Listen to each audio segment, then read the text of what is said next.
In December 2025, a watch sold at Sotheby's in New York for $7.7 million. The buyer was Audemars Piguet. The seller was an anonymous collector. The watch was a gross pièce pocket watch from 1914. Audemars Piguet just bought back its own watch, not for a museum exhibit, not for marketing. They paid $7.7 million to take their own watch off the open market. To understand why, you need to understand the math of a company that produces only 51,000 watches a year, is still owned by the families that founded it in 1875, and runs an operating margin double of Patek Philippe. Le Brassus. Vallée de Joux, 40 kilometers north of Geneva. Two friends, Jules Louis Audemars and Edward Auguste Piguet, founded the company in 1875. Audemars built movements. Piguet sold them. By the 1890s, they were the most respected complication makers in Switzerland. By 1925, they had built the smallest minute repeater in the world. 150 years later, Audemars Piguet is still 100% owned by the descendants of those two founding families. 6 generations, 0 outside shareholders. The current vice chair, Olivier Audemars, is the great-grandson of Edward Auguste Piguet through his mother's side. The family controls the company through a trust. No board seats for outsiders, no private equity, no IPO. By 1970, Audemars Piguet was nearly bankrupt. The Swiss watch industry was being destroyed by Japanese quartz. Mechanical watches were losing relevance. The CEO at the time, Georges Gollet, made a decision that should have ended the company. He commissioned a young designer named Gerald Genter to design a luxury sports watch in stainless steel, priced at gold watch money, 3,300 Swiss francs.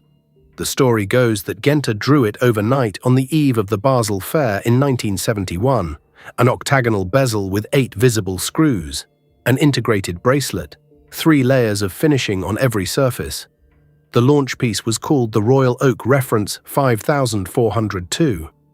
Steel, at the time more expensive than a gold Rolex day-date. Critics called it the most expensive piece of stainless steel in history. The first batch was 2,000 pieces in 2 production runs of 1,000 each. It took 17 years to sell them all. The last one moved in 1989. But the Royal Oak saved Audemars Piguet. By the 2000s, it was the design that defined the brand. Last year, 2024, Audemars Piguet produced approximately 51,000 watches and reported revenue of 2.38 billion Swiss francs. That works out to about 46,000 Swiss francs per watch leaving the factory. For comparison, Patek Philippe makes 72,000 watches and pulls 2.5 billion, about 34,000 francs per watch. Rolex makes 1.17 million watches at about 9,000 each. But the real math is the operating margin. According to publicly available UK filings, Audemars Piguet runs an operating margin around 11.8%. Patek Philippe operates around 6.3%. Rolex around 5.7%.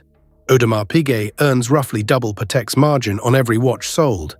That is a function of one thing. In 2017, the CEO at the time, François-Henri Benamias, made the call to drop every third-party retailer worldwide and sell exclusively through AP-owned boutiques called Maison. Direct-to-consumer, no middleman markup, which brings us back to the $7.7 million pocket watch. Sotheby's, New York, December 2025. The gross pièce, reference 1701, was made in 1914, the single most expensive Audemars Piguet ever sold at auction. The hammer came down. The buyer was the company itself, not a wealthy collector, not a museum.